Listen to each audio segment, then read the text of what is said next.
Boa noite a você que está na companhia da Canção Nova e que agora vai continuar também conosco. Obrigado, porque você que está aí agora, a partir desse instante, também recebe o Além da Notícia. E nós estamos muito felizes por esse nosso novo encontro aqui, que se renova a cada quinta-feira. Pois bem, o nosso programa de hoje tem um tema que é do seu interesse, não tenho dúvida. Crimes cibernéticos. Como se precaver dos crimes cibernéticos?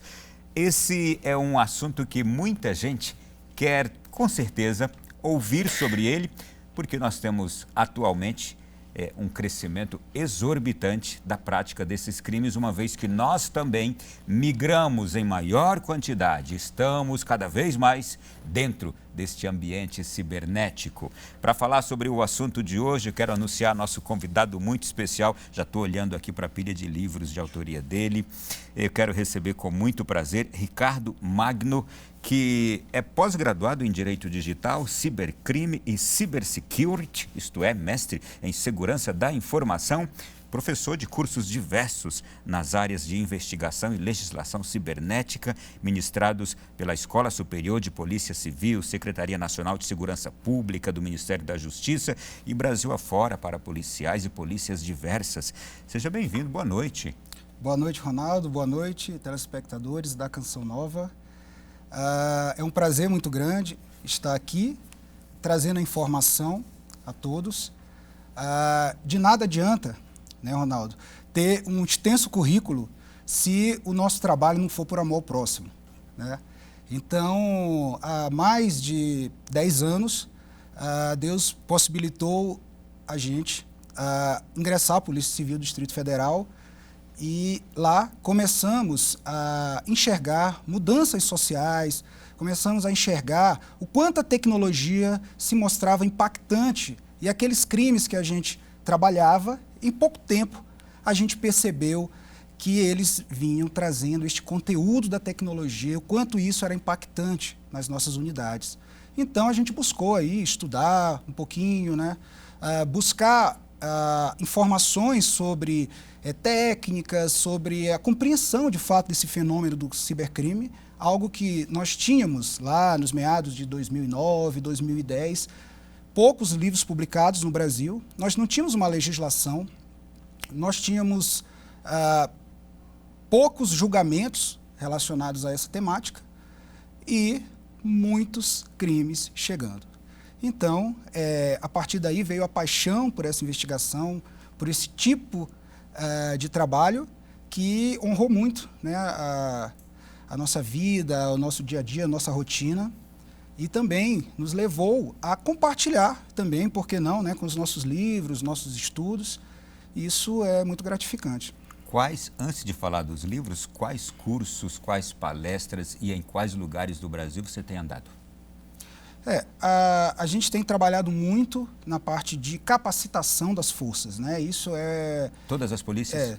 Todas as polícias que exercem investigação, né? A gente tem trabalhado mais um foco com as polícias judiciárias, mas mesmo as forças que não são polícia judiciária, elas também têm órgãos de inteligência, têm seções, departamentos de inteligência. E os departamentos de inteligência também são capacitados a atuar também na prevenção desses crimes. E a gente leva também esse tipo de capacitação, esse olhar para as forças, que o quanto a tecnologia ela deve ser conhecida por um profissional que trabalha na área de segurança. Porque o impacto disso hoje é muito grande e o que virá nos próximos anos será maior ainda. Já ocupa hoje no elenco dos crimes um grande espaço os crimes cibernéticos? Sim, Ronaldo. Seria capaz de dizer que percentual? É possível isso? É difícil. A gente também tem viajado a alguns outros países, feito capacitações, tanto na qualidade de aluno como na qualidade de professor. A gente também traz um pouco da realidade do Brasil. O Brasil é muito respeitado nessa área. A gente tem bons profissionais também capacitados a lidar com esse tipo de criminalidade. E os outros países não são muito habituados com os crimes que acontecem aqui, cibernéticos. Aqui nós temos muitas fraudes. o tipo de crime que acontece em outros países já tem um rótulo um pouco diferente, crimes relacionados mais a caráteres ideológicos, alguns crimes também mais especializados, algumas invasões de sistemas, de grandes corporações.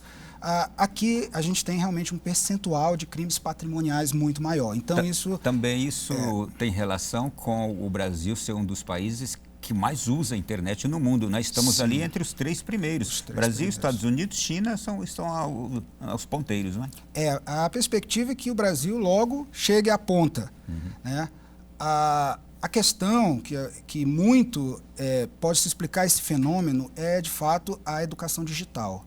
Né? Nós temos gerações que, de fato, não tiveram um preparo, não tiveram aquela base suficiente para conceber a tecnologia em suas vidas. Né? A gente teve a chegada da internet a partir aí de 1994, quando o primeiro backbone foi instalado no Brasil, mas a gente já tinha ali o hemisfério norte, esses países eles já tinham uma experiência um pouco mais larga com isso. Né? A primeira rede que brotou a internet, ela vem ali do início dos anos 60. Né?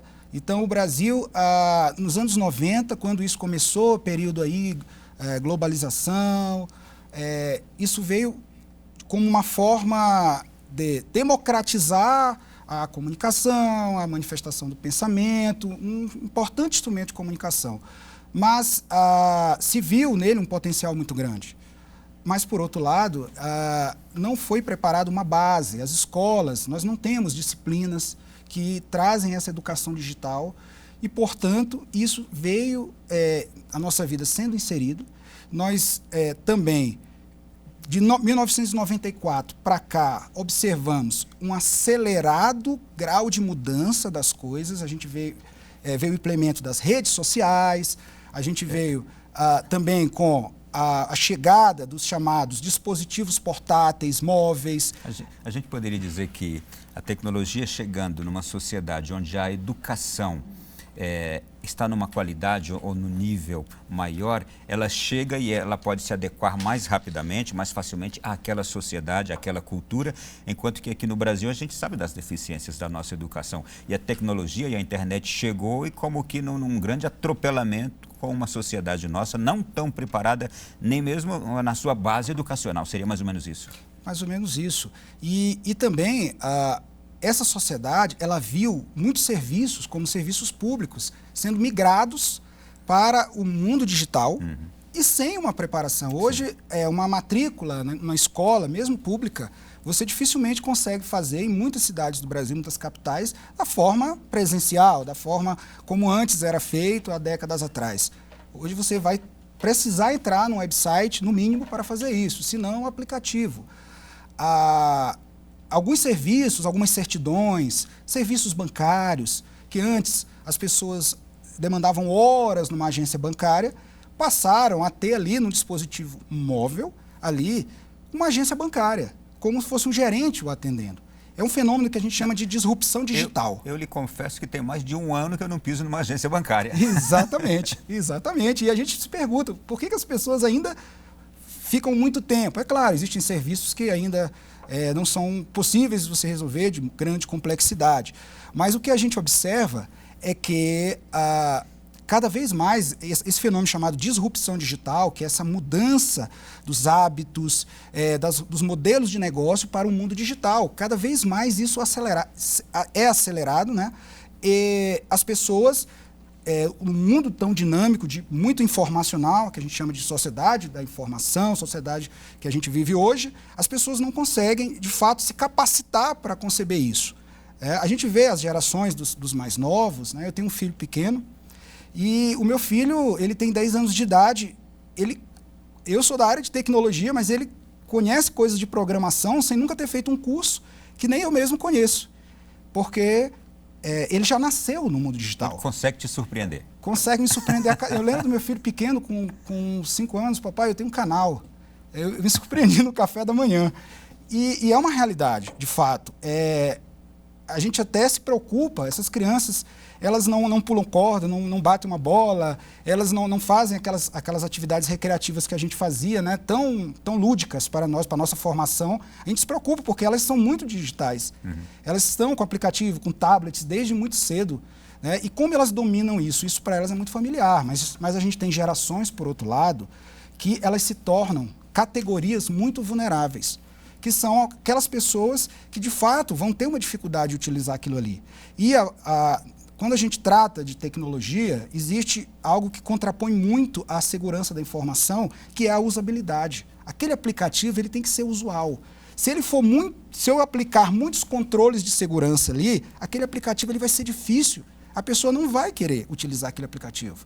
Então, quem desenvolve, ele acaba abrindo mão de alguns controles para que ele seja usual. E isso acaba sendo ali um espaço muito grande para a exploração de engenharias sociais, que é aquelas técnicas que fazem a pessoa acreditar em uma verdade, acreditar em algo que a pessoa está querendo mostrar e aquilo não existe e a pessoa acaba acreditando, vindo a fazer aquilo que está sendo aliciado a fazer, a fornecer uma senha, fornecer um QR Code, e aí vem os nossos problemas. Pois muito bem, estamos falando de tanta evolução, de tanto progresso e as complexidades que esse progresso traz. É o que a gente vai acompanhar agora no trabalho preparado pela nossa equipe.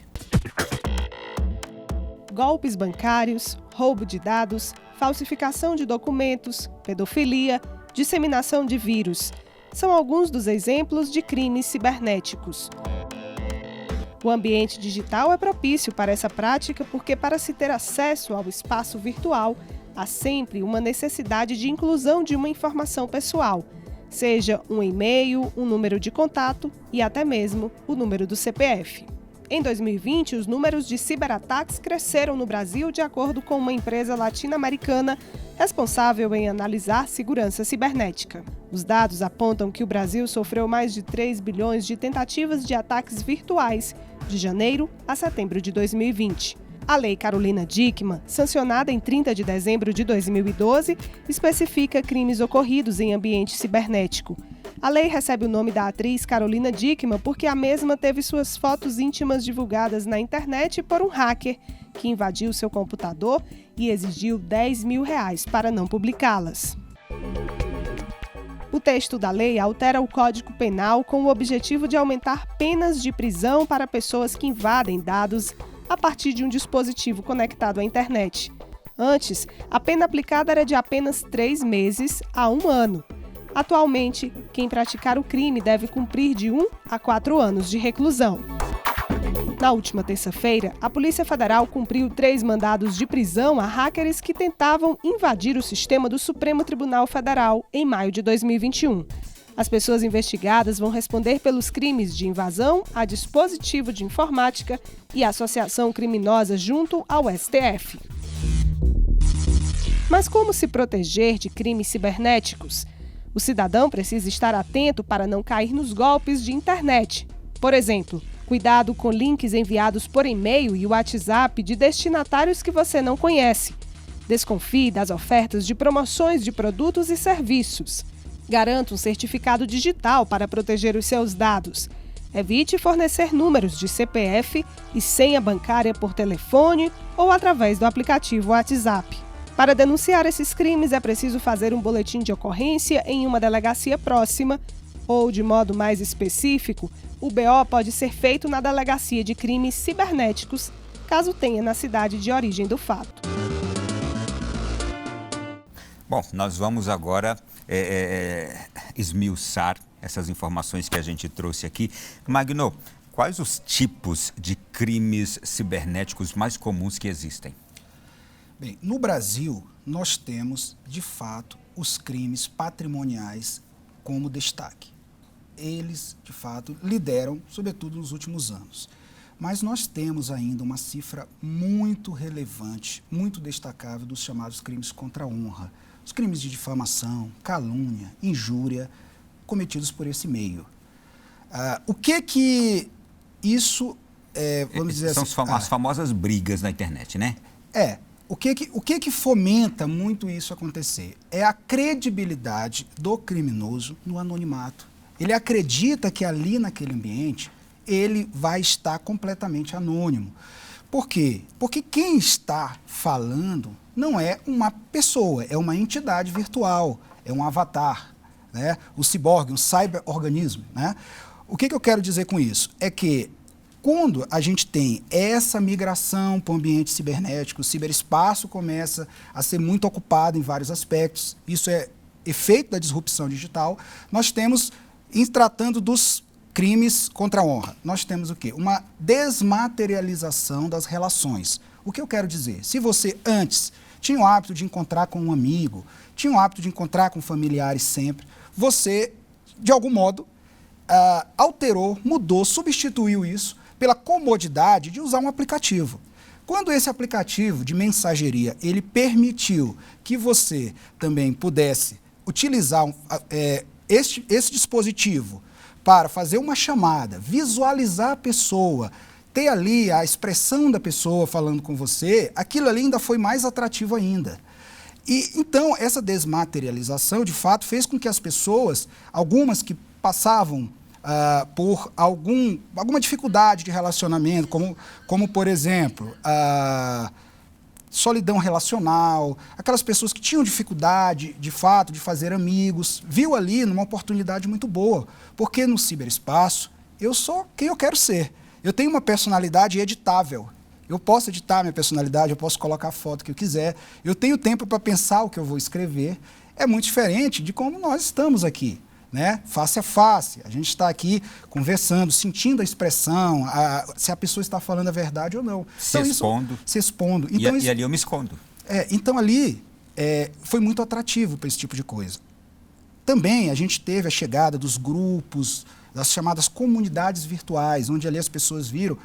Aquilo ali foi muito bom, porque as pessoas passaram ali a ser livres para manifestar o pensamento. Imagine você encontrar um doutor e uma pessoa sem nenhuma graduação discutindo um tema. Isso que no mundo real, antes, seria muito difícil, hoje você vê isso muito comum.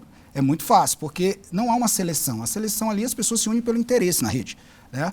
Só que ali as pessoas também utilizam esses espaços de grupo, de blogs também, para promover ali algumas discussões que chegam, às vezes, a situações de ódio, situações ali que as pessoas não respeitam a personalidade humana, algumas situações que as pessoas vão ali fazer, vamos dizer, ações que vão ali lesar, por exemplo, alguns grupos raciais, étnicos, né? Então, esse tipo de espaço, ele acaba sendo explorado porque essas pessoas, elas usam o nome que quiser e acreditam que o que elas estão fazendo, muitas vezes, elas acreditam que aquilo não é crime.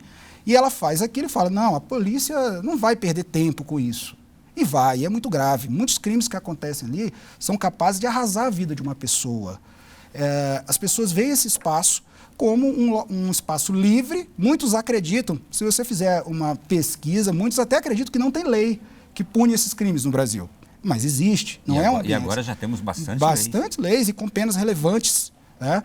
Então, de fato, esse espaço é explorado. Quanto aos crimes patrimoniais, ali também a gente vê a disrupção levando a lojas físicas, né, a serem transformadas em plataformas de e-commerce. Uhum. Isso aconteceu de uma forma muito acelerada com a pandemia. Foi uma explosão. Uma explosão, Aliás, o mercado nem imaginava isso. Não imaginava. E eles não estavam preparados para isso.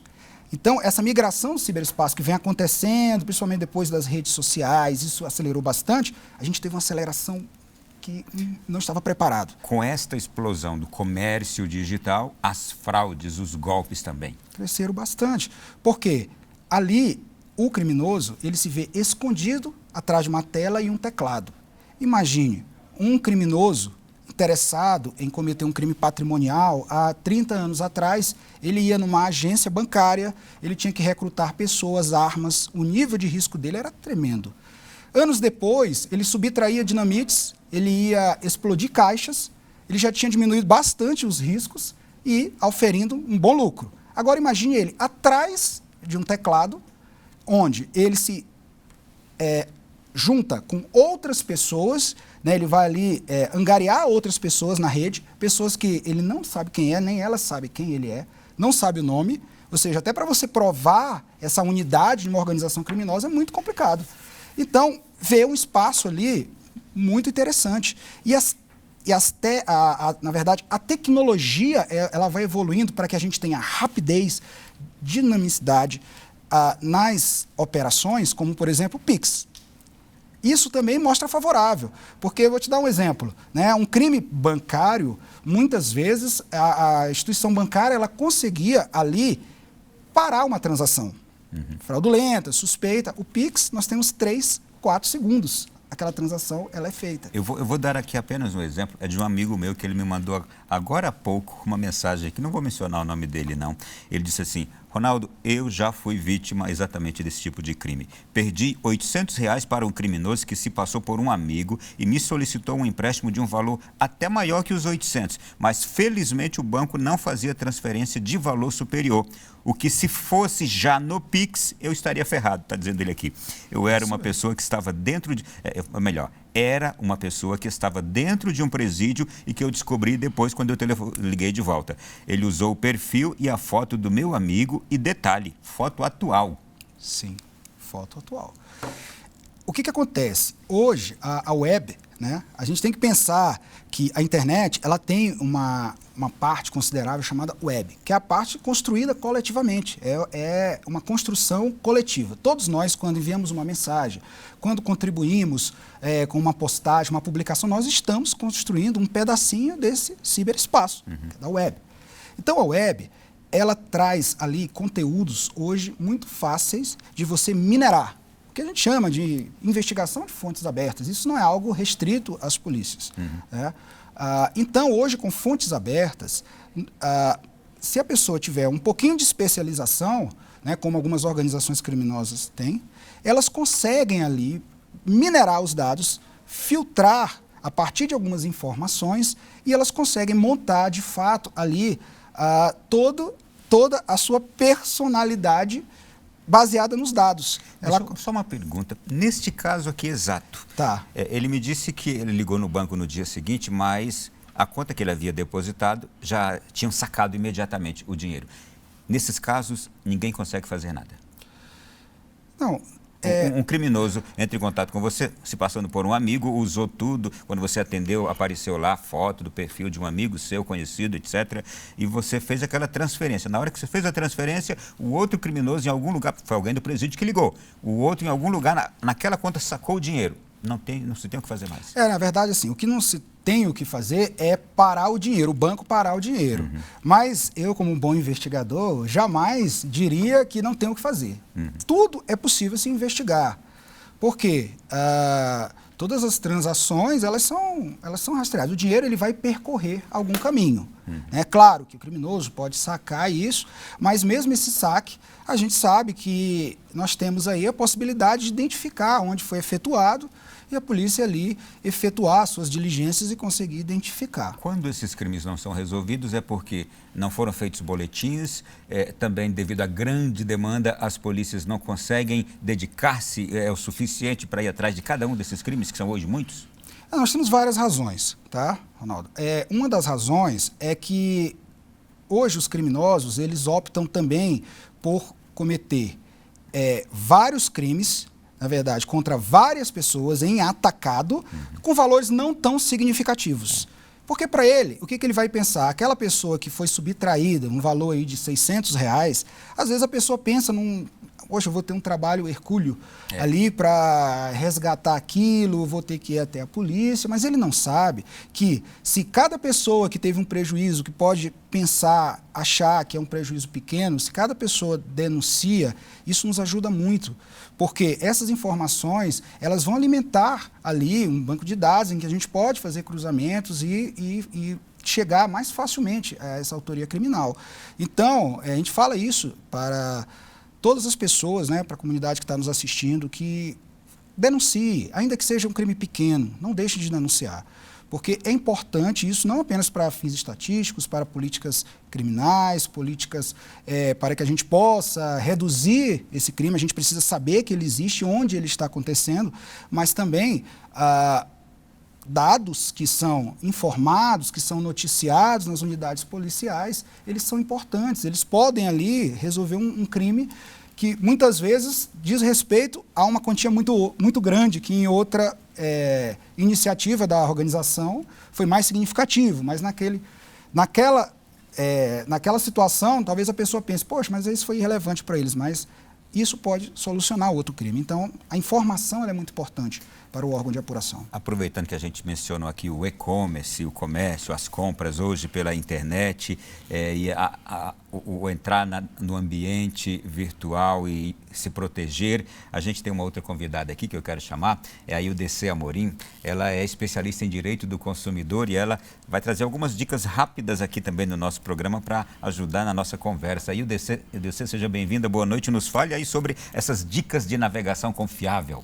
Para se saber se as empresas, se as redes que navegamos, os aplicativos, se eles são confiáveis, basta se procurar a política de privacidade, né? Os termos de uso na navegação. Então, nesse acesso, se consegue identificar o modo que elas protegem, que elas armazenam, que elas transferem os dados para terceiros. Então, estará tudo explicado nessa navegação sobre aquele ambiente virtual, né, que se está acessando, né? Então, lendo, a pessoa ela pode saber se é confiável se expor seus dados pessoais, né? A sociedade ela precisa se informar e ter mais acesso às leis. O vazamento de dados ele é ilegal. A legislação ela é nova, porém abriu um leque de oportunidades para todos se protegerem. Ao que ela está se referindo ali quando ela fala política de privacidade? É aquele cantinho que tem lá que quando a gente lê, ninguém quer ler porque é muita coisa? Meu caro Ronaldo, esse é o problema. O mundo dinâmico, esse mundo, essa sociedade da informação, ela é muito dinâmica. Nós temos a necessidade dessas ferramentas, né, essas ferramentas virtuais.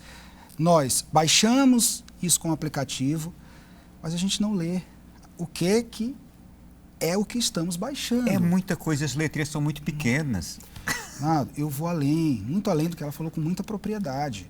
Nós temos hoje uma ciência que a gente hoje se desenvolve bastante e a gente coloca nas nossas casas, que é a domótica, né? Que é a robótica no ambiente doméstico. Nós colocamos câmeras nas nossas casas. Essas câmeras, elas se comunicam com a rede. Uma câmera IP, por exemplo, né? Uma câmera que se comunica com a rede. Nós estamos colocando olhos na nossa casa. E muitas vezes a gente recebe ali um manual, a gente não lê. Muitas vezes a gente configura conforme aquele manual, a gente não tem cuidado de saber para onde aqueles dados estão indo antes, porque para ele chegar até o nosso celular, a gente monitorar a nossa casa, ele passou por um servidor de dados. E para a gente instalar aquilo ali, a gente teve que dizer concordo, não é? Concordo e tem termos. Muitas vezes os termos estão em chinês. Por exemplo, estão na língua alemã, estão na outra língua, a gente não tem cuidado de ler, de compreender. E a gente simplesmente consente. Mas se a gente não consente, não vai funcionar, não vai instalar. O que eu faço? Eu não vou viver. Né?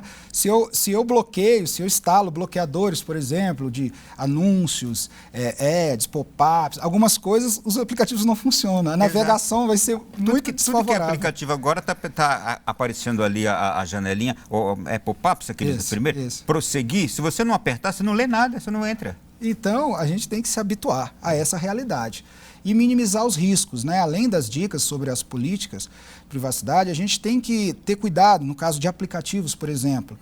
Onde que eu vou baixar esse aplicativo? Esse aplicativo, eu tenho que baixar ele, de fato, nas lojas oficiais dos nossos sistemas operacionais.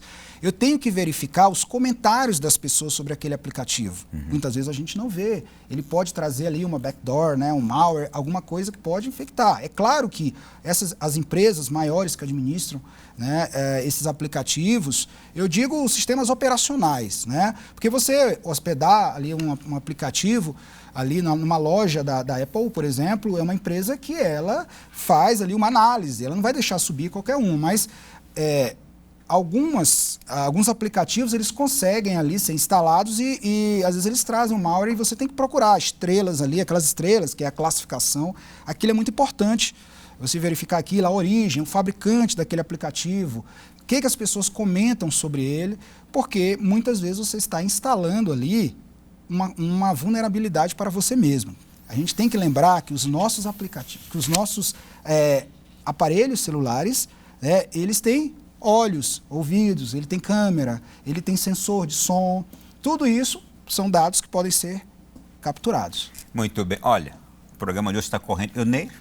Agora que eu olhei para o relógio, já está correndo aqui a beça esse programa. Vamos para o intervalo, é bem rapidinho. Na volta eu quero apresentar aqui esses livros também do Magno, que são coisas assim extraordinárias. Voltamos já já.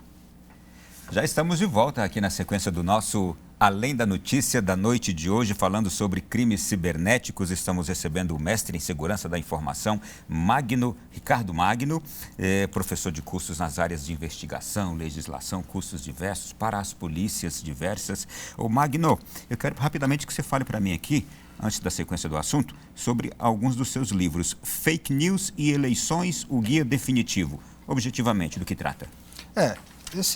Essa obra aqui é uma obra muito significativa. Ela traz aqui informações sobre fake news. Fake news é um assunto muito amplo. Existem várias pessoas que falam sobre fake news, sobre vários pontos de vista, mas esse livro ele traz mais um viés tecnológico. Teve alguma eleição em foco ou não? Não teve específico. Ele trata de alguns projetos de leis que tem no Brasil, caminhando, né? Então aqui é um trabalho que eu considero muito significativo, porque ele é um trabalho que também tem um certo pioneirismo. Um dos primeiros trabalhos que foram publicados numa temática tão relevante, né? Quando a gente vive na sociedade da informação. Ano que vem ele será atualíssimo.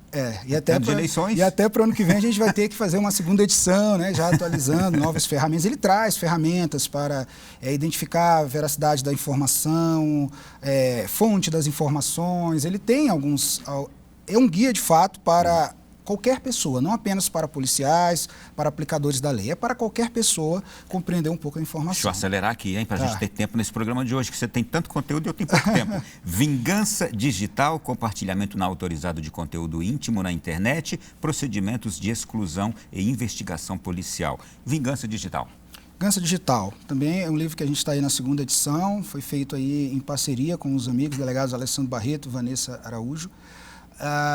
Ele trata aí de uma temática muito sensível, que é a violência de gênero, que acontece pela rede, né? Trata do compartilhamento não autorizado de conteúdo íntimo. Nós temos uma legislação recente, pouco tempo, o nosso Código Penal foi inserido um dispositivo tratando disso. Então, é uma temática muito interessante, convidativa para o leitor e também mesmo não sendo policial. Sim. E aqui, Tratado de Investigação Criminal Tecnológica. Essa obra, aí, assim como eu já vou adiantando a outra também, né? Essas duas obras, elas são catalogação de grandes autores. Aqui a gente pode citar pessoas que trabalham essa temática, que estudam, pessoas da academia, mas pessoas também das forças policiais, tá? E são da editora Juspodium. Ela tem esse trabalho de catalogar essas pessoas, trazer um pouco da experiência, por exemplo, da investigação tecnológica, estudo de casos, as dificuldades que os policiais enfrentaram naquela investigação. Então, esse compartilhamento de informações ela é interessante. Ambos foram coordenados pelo meu amigo, o delegado Igor Jorge, que também tem um trabalho bem relevante nessa área. Pelo que eu vi aqui, a gente tem alguns que são voltados realmente para já quem trabalha na área, isso, né? E outros que são abertos ao público, não é isso? Público em geral. Daí vou até deixá-los aqui bem expostos para depois, se a câmera quiser pegar, estão aqui. Nós vamos seguir no nosso programa que a gente tá falando sobre crimes cibernéticos. Eu tenho aqui o seguinte: qual é geralmente o perfil de um criminoso da internet? Excelente pergunta, Ronaldo. Tem-se uma ideia, um estereótipo, né, de que o hacker né? E aí a gente já usa a expressão correta, né? O hacker, ele pode ser o hacker do bem e o hacker do mal, né? Que a gente chama de chapéu preto, chapéu branco, ou hacker e cracker. O cracker é, de fato, o hacker do mal. É aquela pessoa que vai ali obter alguma vantagem indevida, seja uma informação, seja patrimonial, seja para destruir o sistema. Esse é o cracker, né? E se tem uma ideia de que ele é aquela pessoa que tem aquele perfil que a gente chama de nerd, né? Aquela pessoa que é bem, muito jovem, muito... E para o crime cibernético, na verdade, a gente não tem esse estereótipo como, de fato, algo que caracteriza o criminoso cibernético. Por quê? Porque hoje, Ronaldo, vários crimes que estão ali no Código Penal, eles podem ser cometidos no meio cibernético. Imagine que você tem, por exemplo, uma ala de um hospital onde nós temos aparelhos ali que garantem sobrevida de pessoas, o que a gente chama de sistemas ciberfísicos, que são controlados para manter a vida. Um hacker que ataca aquilo e para um sistema como aquele, ele pode fazer com que pessoas morram, pode cometer um homicídio ali, né? Várias pessoas ali, vários homicídios, na verdade, né? Então, a gente não tem esse perfil. Um crime contra a honra, né? Pode ser qualquer pessoa, numa relação ali de desafeto, pode acontecer aquilo. A vingança digital, o crime do marido e mulher. Então, nós não temos um estereótipo. Agora, nós temos os crimes mais especializados, aqueles crimes tipicamente cibernéticos, que esses sim, aqueles crimes relacionados à invasão, onde a gente vai ter ali, de fato, um uso de uma tecnologia. Não é um perfil de faixa etária, é um perfil de pessoas um pouco mais qualificadas, pessoas que têm um estudo em ciência da computação, tecnologia da informação, as pessoas que conhecem um pouco mais, porque hoje os sistemas, Ronaldo, eles são seguros, eles são feitos para não serem invadidos. Nós temos a segurança dos sistemas baseado em criptografia, tá? Nós temos ali a utilização de que a gente chama de barricadas virtuais, né? Controle de segurança, firewall. Você pode ali configurar uma rede de uma forma que ela, teoricamente, não pudesse ser invadida. Só que alguns crimes, eles vão acontecer, de fato, pela exploração dessas vulnerabilidades que nem sempre estão configuradas da forma correta. Aí sim você tem um criminoso com um perfil mais especializado. Isso sim. Eu vou voltar já no perfil, porque quero falar de alguns tipos de crimes, mas antes quero também atender a tanta gente que tem, por exemplo, dúvidas quanto à questão comercial, as compras pela internet que a gente está fazendo cada vez mais. Por isso que eu vou chamar a IUDC aqui novamente. Ela vai falar sobre aquela compra que você fez e que parece que não vai chegar nunca. Não é, IUDC? Conversa com a gente sobre isso. O Código de Defesa do Consumidor não determina um prazo máximo para a entrega de produtos adquiridos pela internet, mas estabelece o direito à informação. Então, antes da conclusão da compra, o consumidor ele deve pedir a informação da previsão de entrega. A loja online ela é obrigada a informar a previsão da entrega. Então, é isso que recomendamos ao consumidor, que ele sempre confira o prazo de entrega. Eu vou aproveitar que a IUDC está aqui, vou fazer mais uma pergunta para ela. E se o produto que eu comprei na internet não chegou, o que eu faço, IUDC? Se o consumidor se sentir lesado ao realizar a compra e houver algum descumprimento ao Código de Defesa do Consumidor, ele deve primeiramente fazer uma reclamação formal diretamente no site da empresa e aguardar o prazo de resposta. Caso não tenha o seu pleito resolvido, então ele deve formalizar a reclamação no PROCON e também no site consumidor.gov.br. E abrir lá uma reclamação online se a empresa estiver cadastrada. Esse site, consumidor.gov.br, é um site do Ministério da Justiça. Ele tem alcançado uma média de 96% de resolução de reclamações do consumidor. Então, uma média muito alta. Lembrando que se o produto encomendado não foi entregue ou instalado no prazo que foi acertado, o consumidor ele pode forçar o cumprimento dessa obrigação. Ou então, ele pode exigir a devolução do produto e receber de volta os valores pagos. Obrigado, IUDC. Vamos continuar voltando aqui. A gente estava falando do perfil do criminoso de internet.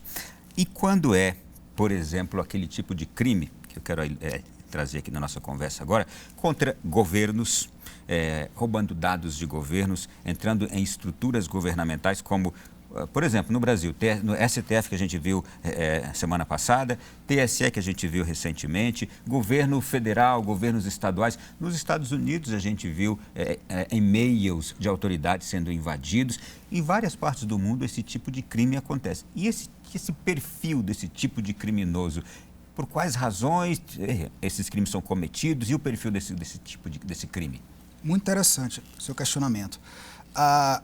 O invasor, eu não vou aqui chamar de hacker ou cracker, né? O invasor, aquele não autorizado a fazer ali uma intrusão em um sistema, ele faz, geralmente quem estuda esse tipo de conduta criminal, a gente sabe que ele faz por algumas razões. Tem a razão ideológica, às vezes ele faz parte ali de algum segmento onde é poder para ele mostrar que ele tem capacidade de violar ali a segurança de um sistema estatal. Alguns fazem isso por interesses de obter, por exemplo, informações sensíveis. Isso é possível. E existe também. Mas em outros países, a gente tem isso realmente em outros países um pouquinho... O que seriam informações sensíveis? Informações sensíveis, informações sobre algo que será, por exemplo, uma decisão que será muito importante, que pode acontecer numa esfera ali executiva, né? Uma informação sobre um processo judicial sigiloso. Interesse comercial. Interesses comerciais, é aquilo que poderia se chamar de uma espionagem. Então isso, mas no Brasil isso não é muito comum, não temos isso como algo muito comum. E temos os interesses também, de fato, patrimoniais, quando aquele órgão ali tem algo que pode trazer a ele, por exemplo, como um crime encomendado, como uma informação encomendada, algo nesse sentido. A gente também pode ter essa frente. Mas o que se hoje fala, poxa, tem um número muito alto, está crescendo muito o número de ataques a essas instituições, a gente também tem um elemento que não pode deixar de ser lembrado, e eu falei aqui bem no começo do programa sobre a disrupção digital. Os modelos de negócio, eles estão mudando, migrando para o mundo digital. Um tribunal, há 5 anos atrás, ele tinha processos físicos apenas. Hoje, os tribunais, eles têm processos digitais. Então, naturalmente, aquele insumo, aquele ativo dele passa a ser digital. Então, ele passa a ser interessante, a subtração dele, a destruição daquela informação passa a ser interessante para quem, sei lá, por algum motivo, né?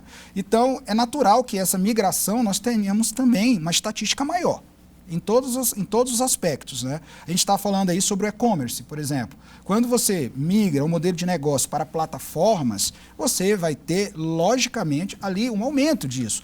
Por quê? Principalmente na migração, nesse período pandêmico, as pessoas ali tiveram uma preocupação em rapidamente adaptar seu modelo de negócio, mas poucos tiveram a preocupação de consultar especialistas em segurança da informação. E aí o que acontece? Ele tem ali uma plataforma muitas vezes vulnerável.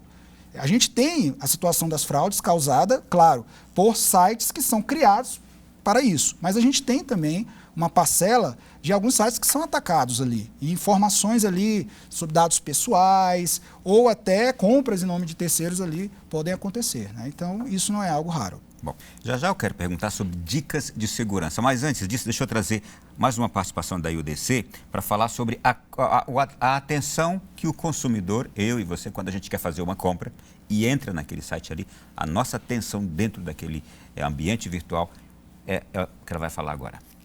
Tudo que ocorre ou é realizado por meio da internet é real. Os dados são reais, as empresas e as pessoas com quem se interagem são as mesmas que estão fora da internet. Assim que os riscos aos quais os consumidores estão expostos a usá-la são os mesmos presentes no dia a dia. E os golpes que são aplicados por meio da internet são similares àqueles que ocorrem na rua ou mesmo por telefone. Então é preciso que se leve para a internet os mesmos cuidados e as mesmas preocupações que se tem no dia a dia. Como, por exemplo, visitar apenas as lojas confiáveis, ou seja, tem que prestar atenção aos sites. Não deixar públicos os dados que são sensíveis do consumidor. Né? Ficar atento quando for ao banco, utilizar o internet bank, né? Ou quando for fazer compras, também ficar muito atento, ou seja, as compras online. Bom, ela enfatizou algumas coisas que você já falou aqui também, mas eu quero te pedir isso, essas dicas de segurança, porque eu imagino que muita gente que agora nos acompanha, a maioria dessas pessoas estão muito interessadas nessa questão, não é? A questão desses crimes todos que nós estamos falando aqui, eles envolvem uma parcela da sociedade, mas essa questão comercial hoje é que todos nós estamos já praticando, não é? Eu vou começar falando de 3 linhas mestras, 3 pontos principais para que a gente desenvolva o raciocínio. Eu daria 3 palavras e essas palavras vão refletir muito do que ela falou há pouco, né? Primeiro, informação. Nós precisamos nos informar sobre o mundo digital. Eu preciso conhecer, porque os golpes eles são noticiados dia a dia, na televisão, na internet, por vários meios, em jornais até expresso. A gente vê como esses crimes são cometidos, é falado muitas vezes. E a informação sobre os aplicativos, como usar, os riscos que eles apresentam, também isso é mostrado muitas vezes, mas as pessoas não prestam atenção, porque aquilo falou rapidamente, eu não leio nem o termo de privacidade, nada, eu já vou instalando, né? Isso acontece. A segunda palavra é configuração. O que é configuração? Configuração não é só para um aplicativo, é para qualquer coisa que te insere, que te dá uma interface com esse mundo virtual. Você tem que ter os cuidados nos ajustes. Se você tem um aparelho celular, né, lá no aparelho celular, você tem que ter cuidado quando por exemplo, instala um aplicativo de mensageria. Todos os aplicativos eles têm configurações, onde você pode ocultar fotos, algumas informações pessoais. Lembra que eu falei que eles montam ali uma personalidade virtual sua com base nas coisas que eles acham em fontes abertas? Porque muitas vezes você deixa isso exposto. Você tem uma rede social, você publica onde você está indo, onde você vai viajar, você publica onde você trabalha, a pessoa publica muitas vezes número de telefone, CEP. E é importante a gente dizer que isso é um erro que as pessoas cometem. Exato. Aquilo de estar o tempo inteiro postando o que eu estou fazendo, onde é que eu estou, com quem que eu estou, é um erro grave. As pessoas gostam, muita gente ama fazer isso, mas é um perigo. Um perigo. Então, a rede social, todas elas têm configurações onde você pode ficar oculto para aquelas pessoas que devem você estar oculto, mas para os seus amigos, para aquelas pessoas familiares que você quer ter um contato, você pode ter uma configuração ali mais confiável, mais aberta, né? E a terceira coisa é a atenção. Ela falou muito sobre atenção. Atenção, olha só, muitas fraudes, as pessoas clicam em links. Olha só, a pessoa está falando ali naquela história, naquele enredo ali, que você precisa atualizar uma conta de banco. Aí se a pessoa ler o link, vai ver que às vezes não tem nada a ver, nem com o nome do banco, mas a pessoa clica, ela é levada a clicar. Fraudes. O que acontece muito com as fraudes? As pessoas ficam cegas em períodos, como por exemplo as Black Fridays. As pessoas ficam cegas, veem ali a oportunidade de comprar uma coisa com preço muito barato. Site de leilões de automóveis. Isso está enchendo as delegacias do Brasil inteiro. As pessoas querem comprar automóveis, preço muito baixo. E ao final, olha só, se uma loja séria vai fazer você comprar, pagar um valor alto via Pix. E o Pix, a pessoa coloca ali a chave do Pix, às vezes o nome de uma pessoa que não tem nada a ver com o anunciante, nada a ver com a loja, mas ela está cega, ela está acreditando que ela tem uma grande oportunidade ali e ela paga. E ela acaba sendo vitimada. Eu já me questionei com isso, com alguns números de Pix, que você não tem certeza se é para aquela finalidade, para aquela pessoa, para aquele lugar que você está querendo mandar o dinheiro, né? Se você não está seguro, não arrisque. Né? Não arrisque. Busque referências sobre as coisas, sobre os sites. Nós temos muitos problemas de sites falsos. Leia ali o link, né? Aquilo que a gente chama tecnicamente de URL. Leia o link do site. Muitas vezes tem um erro grosseiro de escrita ali, ou o domínio, né? Às vezes você sabe que ele é .com, a pessoa criou ali .info, .net, cria um domínio que não é o real, e aí você clica, porque você quer acreditar que você não está sendo enganado. Um site, que é uma ferramenta boa, os sites de julgamento mútuo na internet, como por exemplo, Reclame Aqui, você vai fazer uma compra, sites como esse são muito bons, porque eles também são um termômetro ali dos consumidores, eles mostram que as entregas não são feitas, ou que aquele site não é real, que é um site fraudulento. Então, essas buscas, elas são importantes e elas são fáceis de ser feitas, qualquer pessoa. Vou fazer algumas perguntas aqui, te pedir respostas rápidas, que eu sei que é muito difícil para tanta coisa. Ronaldo, boa noite. Queria perguntar ao Ricardo como podemos controlar o que nossos filhos têm acesso. O Wellington Cavalcante, de Ceilândia. Isso. Wellington, nós temos hoje uma lei que é o Marco Civil da Internet. Marco Civil da Internet é a lei que trata de toda a regulação da internet. A Lei 12.965. Essa lei, ela tem lá no final uma parte chamada controle parental. Trata sobre o controle parental, que os pais podem exercitar esse controle. Então, existem vários aplicativos que você pode utilizar para fazer esse controle parental. Muito cuidado com esses aplicativos. Muitas vezes, aplicativos são oferecidos, são vendidos, trazendo ali para você algo que pode ser muito importante para esse controle, né?